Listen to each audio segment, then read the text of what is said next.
Hi, good afternoon. My name is Molly Stoner, and I am the Director of Admissions and Student Affairs for the Master's Program in Computer Science. I'm here with Borja Sotomayor, the Academic Director of the Master's Program in Computer Science, and we are going to go through an information session about the program. There'll be a short formal presentation where we'll discuss the program, the curriculum, the admissions process, and then we will take some questions in the end.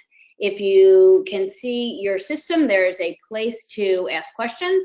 There are members of our staff that will be answering questions as we are talking, so feel free to ask questions as we go along. At the end, when Borja and I are done going through the more formal presentation, we will take some questions and answer the ones that are applicable to a larger audience. If your question is not answered, either in writing or by us during the webinar, we will do our best to get back in touch with you in the next day or so and make sure your question is answered.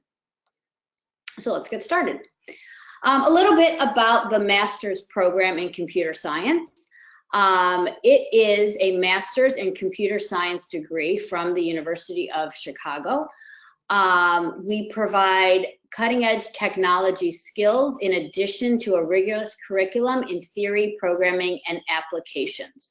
What is most unique about our program is the ability to provide strong CS fundamentals in addition to applied skill sets that you'll need for jobs in industry today. Many of our students do come in with strong backgrounds in computer science already. However, there are people that have not yet had the opportunity to take computer science coursework. And what we do offer is an optional preparatory sequence in discrete math and programming that will allow you, if you do not have a computer science undergraduate, to get up to speed and join the master's program in the core classes that we offer. Graduates of the master's program are in high demand with employers. They are able, with the skill set that they have from here, to contribute immediately in technically challenging roles. Most of our alums end up going into software engineering, mobile computing, data analytics, and high performance computing. Little bit about our student population. At present, we have about 220 students in the master's program. We are a program that is a mix of full-time and part-time students. Full-time students take 3 classes a quarter. Part-time students take 1 or 2 classes a quarter, depending on their job. Usually our part-time students are also working full-time. We're about 18% female students, 35% international. Over 70% of our graduates are employed in software engineering roles. We do have another substantial portion of our students going into product management, fintech, and some go into research. About 50% of our alums work in technology, 20% in finance and trading, and others in startups or research organizations. Talking a little bit about our alums. We try every month to profile a different alum from our program. We hope that this gives people who are interested in our program a little idea about our students' backgrounds, what they learned from the program, jobs that they have gone out to get, and how they feel their education in the master's program benefited them in their career. As you can see, we have people in a wide variety of roles in many, many companies. This is just a short list of some of the jobs and companies where we place our students. If you go to our website, and the web address is down there next to the alums' pictures, you can see the profiles that we do put up. As I said, we try to get a new profile up monthly. What that means is that if you follow us on any of our social media, if you follow us on Facebook or on Twitter, when the new profile is up, you'll be able to see it and take a look. Now I'm going to turn it over to Borja, who's going to talk a little bit about the curriculum for the program. Hello, everyone, and thanks for joining us in today's webinar. As Molly said earlier, I'm the academic director of the Master's Program in Computer Science, and my role within the program is to figure out what our curriculum should be, what classes we should be offering, who should be offering them, what the prerequisites should be, et cetera, et cetera. And if you join the Master's Program, I would be the person that you would meet with if you have questions about how to select classes that are going to be aligned with your career goals or what you hope to get out of the Master's Program. So I'm going to tell you a little bit about the various programs of study that we have. This slide summarizes our sort of 4 main programs, and I'm going to go through each of these in a little bit more detail in the next slides. So our main program is the Master's Program in Computer Science, which has 2 variants, a 9-course version and a 12-course version. The 9-course version, if done full-time, can be completed in a single academic year, starting in the fall and graduating in the spring. The 12-course program, if done full-time, is completed in a year and a quarter, a full academic year, a summer internship, and a final quarter of study, and allows students to gain further specialization in a specific area. Either of these programs can also be done part-time, which would just sort of extend the time to get the degree. Part-time students usually take 1 or 2 classes per quarter, while full-time students take 3 classes per quarter. Now, the Master's Program in Computer Science, in both its 9 and 12-course version, assumes that students are coming into the program with a background in computer programming and in discrete mathematics, which is a type of a field of mathematics that is necessary in some of our classes. For students who don't have this background, we do offer our immersion program, where you take 1 or 2 classes before starting the sort of proper 9-course or 12-course program. We also have a pre-doctoral program, which is more research-oriented. The other programs that we offer are all professionally oriented. They're primarily for students who are looking to further their careers in industry. But we do have a pre-doctoral program for students who want to do a master's with the objective of becoming a more competitive PhD applicant. And finally, we have a joint MBA, Master of Science degree with the Booth Business School, where students can graduate with both an MBA and a Master of Science in Computer Science. So let's start with a 9-course program. Like the name says, it requires 9 courses to graduate from the program. The University of Chicago is on the quarter system.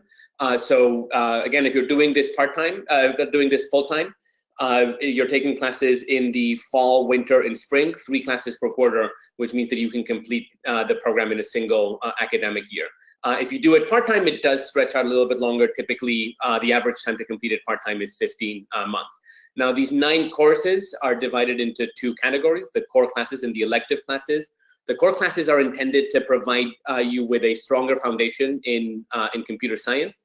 And the requirements that you have, the exact core requirements that you have, is that you have to take a programming class. Now, this isn't an introduction to programming class. This is a class that assumes that you already know programming, and is going to allow you to take a deeper dive into a specific language and explore some advanced concepts in programming. A theory requirement, which is almost always fulfilled by our algorithms class, and this is a very mathematically oriented class on algorithms, in 3 classes in the field of computer systems, networks, and architectures, which we usually just refer to as the systems requirement. And this includes classes like operating systems, networks, distributed systems, compilers, databases, and so on. The elective classes, and we'll sort of see a list of what these classes are later on. The elective classes are the more industry-oriented, more skill-focused classes. So these are going to be classes like iOS application development, high-performance computing, machine learning, software engineering, and so on and so forth. The 12-course program is somewhat similar to the 9-course program in that it also has these core requirements and these elective requirements. The number of classes are a little bit different. The main difference is that you also have specialization requirements. So the 12-course program has 4 possible specializations: data analytics, high-performance computing, mobile computing, and software engineering. And you have to take 3 classes in one of those fields to gain further specialization in that field. Another big difference is that you have to do an internship as a graduation requirement. So you have to do this to be able to get your degree. For full-time students, this is typically done in the summer before your final fall quarter. So you take classes fall, winter, and spring. You go off for an internship in the summer, and then come back for a final quarter of studies in the fall.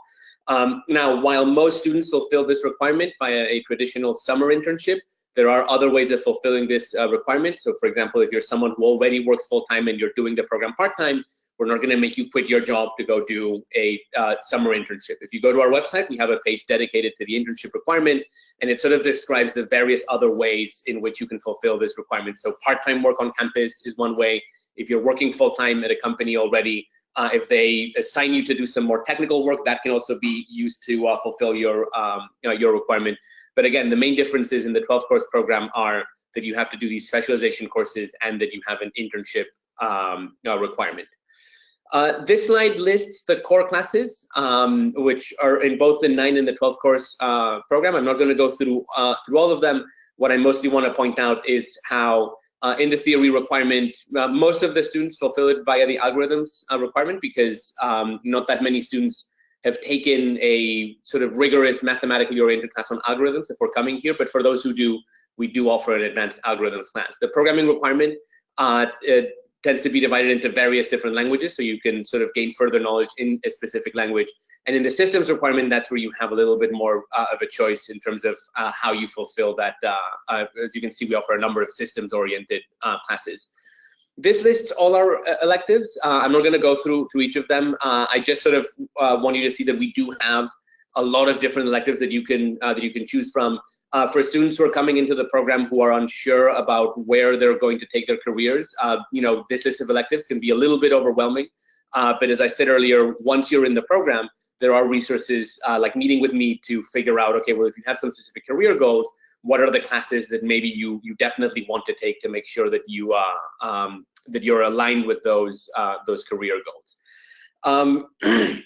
In the 9 and the 12 course program, you can also participate in a practicum program. This is actually of special interest to the 12 course program students, because the practicum can also be used to fulfill one of the core requirements. And the practicum program is a program where you work with a faculty member or a staff member on a quarter-long project, a well-defined project, and you can count that as elective credit in the MPCS in either the 9 or the 12 course program, or as a core requirement in the 12 course program. This is a competitive program, which means that you have to apply to be part of the practicum. What we do is that we go out to these faculty members, these staff members, and we ask them to submit projects that they would be willing to mentor over the course of a quarter. Those are published, and you can apply to those to work on those projects. While the practicums do tend to be a little bit research oriented, just because a lot of our faculty is mostly concerned with research, our industry-bound students tell us that they still find the practicum to be a very valuable experience, because they get to work on a real project with real requirements, having to fulfill the needs of specific users and so on. The pre-doctoral program is similar to our 12 course program. It also requires 12 courses to graduate, but it must be done full-time. There is no part-time option in the pre-doctoral program. And the main reason for that is that in the pre-doctoral program, you are actually paired with a faculty member who will work with you over the course of around 15 months on specific research projects that will hopefully strengthen your research profile and maybe even result in a couple of publications, which can then make you a much more competitive PhD applicant if you hope to join a PhD program in computer science somewhere. The requirements also have core requirements and elective requirements. The main difference with the other sort of programs, other than the number of classes, is that we have research requirements, and these are actually requirements where you work on research with your advisor, and that gets counted as graduating credit for the program. And your elective classes must be PhD level classes. They cannot be classes in our own MPCS program. The internship requirement is the same as in the 12 course program, and it can be fulfilled in the same ways, but we do encourage students to work with their master's advisor over the summer to, again, continue to develop their research profile and hopefully get maybe 1 or 2 publications out before they graduate. This is a very, very highly competitive program, because not only do you have to meet a certain bar, we also have to be able to pair you up with an advisor, and advisors will take a limited number of students each year. So even if you are a qualified student, we might not be able to pair you up with an advisor. In that case, in your application, you do have the option of specifying whether you would like to be admitted to the 12 course program if we cannot offer you admission to the pre-doctoral program. The joint MBA MPCS program was started recently, and we are just now starting to graduate a few students in this program, and it allows you to graduate with both an MBA from the Booth Business School and the Master of Science in Computer Science from us in less time than it would take you to do both of the degrees back to back. So what you would do in this program is you would take 14 Booth classes plus their lead program, and 7 classes with us, but possibly 9 if you have to take any of our immersion classes. The course planning for the, we get this question a lot, like what is the typical sort of course load of Booth classes versus CS classes in a given quarter? It's actually very individual. We would work with you to find whatever works best for you. Some students even it out throughout the 2 or 2.5 years that they spend on this program. Others maybe like spend most of their first year on Booth classes and their second year mostly on CS classes. Now, to be admitted to this program, you have to apply to both programs separately and be admitted separately by both programs, by Booth and by us. And both of the degrees are conferred at the same time. So you don't get, for example, an MBA the moment that you finish your 14 Booth classes. You get both of the degrees once you have fulfilled all of the requirements of both the Booth degree and the MPCS degree. Now, in all of our programs, we, as I mentioned earlier when I was going over all of our programs, we assume that students come into the program with a background in computer programming and in discrete mathematics. For students who do not have that background, we offer our immersion program, which includes 2 classes, Concepts of Programming, which is an introduction to computer programming from zero, assuming no prior knowledge of programming, in our discrete mathematics class. And depending on your background, you may have to take one or both of these. These are offered in the summer and in the winter quarters. So, for example, if you're hoping to start in the fall, you could take one or both of these classes in the summer. And once you have completed these immersion classes, you can then start taking the classes in the regular 9 or 12 course program. Now, if you do have a background in programming or you do have a background in discrete mathematics, we offer placement exams that allow you to test out of these immersion classes. Our programming exam is an on-machine exam. So you take it in a computer lab, we give you a couple of programming problems, and you have to solve those problems in the 90 minutes that during which the exam takes place. We actually provide, or we have published all of our past programming exams, so you can actually go to the URL that's listed on this slide, or just going to our website. You can see all of the past exams and get a sense of what the problems are like, etc. You will actually see that these programming problems in the placement exam are not gotcha questions. They're not trying to test whether you know some obscure algorithm or data structure. For the most part, they're just testing, okay, if we put you in front of a computer, can you write a program that will compile and run and produce the expected result? People who either have studied computer science or have professionally done a lot of programming usually have absolutely no problem passing this exam. The exam also allows us to place us into advanced classes if you have a particularly strong profile. The math placement exam is a traditional paper and pencil exam. We do have a sample exam on our website. Now, unless you have specifically studied discrete mathematics in college or in a prior graduate degree, it's less likely that you will be able to pass this exam because this is a very specific field of mathematics. So it is more common for people who don't have a formal computer science background to sometimes pass the programming exam because they've just professionally been doing a lot of programming, while they do end up having to take the discrete math because, again, unless you've taken a discrete math class, this will be a very challenging exam to pass just by self-studying. And now I'm going to turn it over back to Molly, who is going to tell you all about our application process and procedures. Great, thank you. So our application is done completely online. If you go to our website, you will find a link to the Physical Sciences Division application. When you get to our application, you will select the master's program in computer science, and you'll be given 4 options. These are the 4 options that Borja just talked about. You can choose the master's program in computer science, the master's program in computer science with immersion, the pre-doctoral program, or the joint MBA program. It's important that you pick the right one. Some of them have quarter limitations. So for instance, the immersion will only let you apply to the summer or the winter. The master's program assumes that you have the right prerequisites and will only let you apply to the autumn or the spring. And the pre-doc program starts in the autumn. So make sure you are applying to the right program, and definitely make sure in your supplement that the right quarter, the quarter you want to start, is selected. We get asked all the time, people are not 100% sure if they can or can't pass the exams, which obviously would then alter whether or not they start in a certain quarter. As Borja mentioned, a lot of the placement materials are online.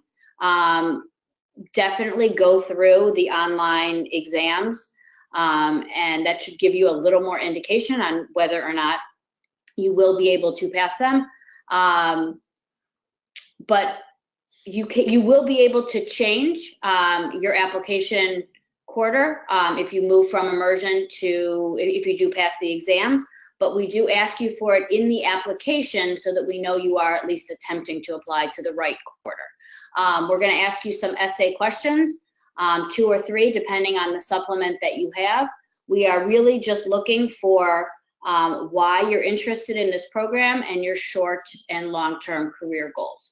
We'd like a resume, 3 letters of recommendation, GRE or GMAT scores, your TOEFL if it's required. We need your transcripts. They do not need to be official for the application. If you're accepted, we then need your official transcripts.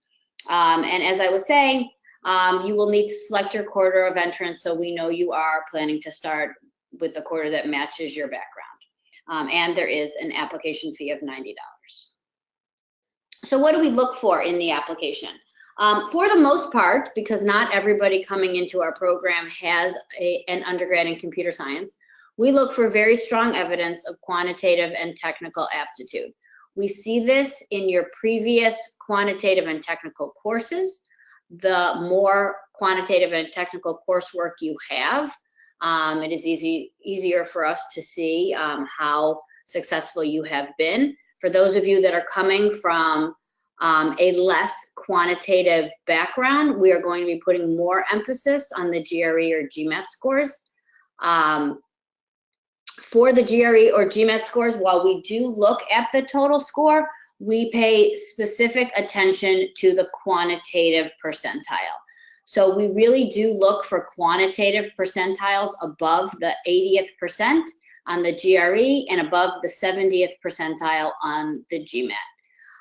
While these tests are not covering exactly the same math that you would find in our program, we do find that they are a good predictor of success.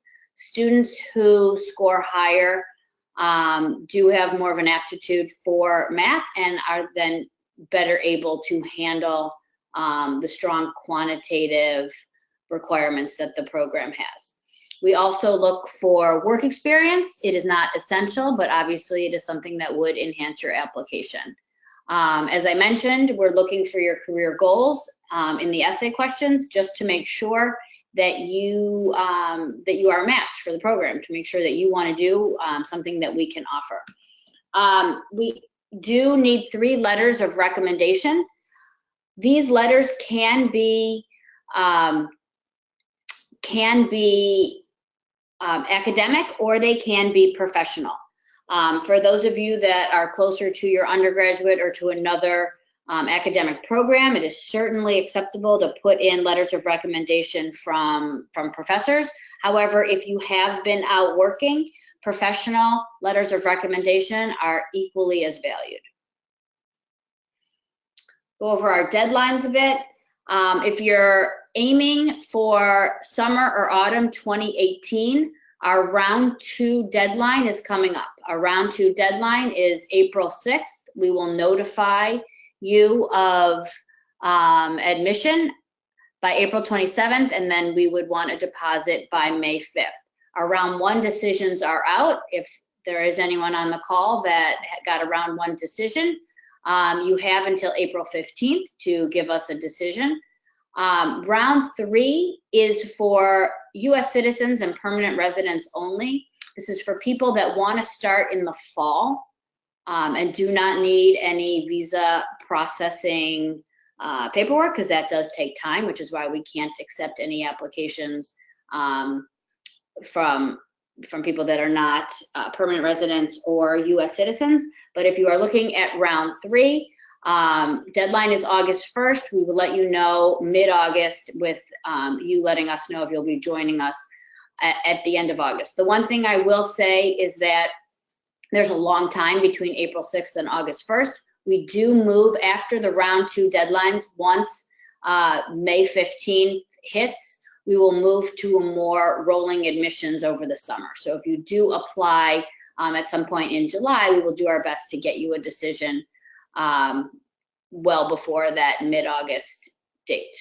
If you are applying to the joint MBA MPCS program, there are different deadlines. The deadline for summer autumn for the joint program is March 30th, so it's next Friday. If you are an incoming boost student and you're starting in the fall, there will be an opportunity for you to apply to start in winter 2019. We have not yet set the dates for that yet, but it most likely will be mid-October like the one was last year. The one other thing I will say is if you are interested in the joint program, applications need to be completed separately, one to Booth, one to us. They are completely separate applications and they are separate deadlines. I will say that there is a requirement to join the joint program before you are too far along in either program. You have more time on the Booth side. It's a longer program, so halfway through their program is 11 classes, halfway through ours is 4.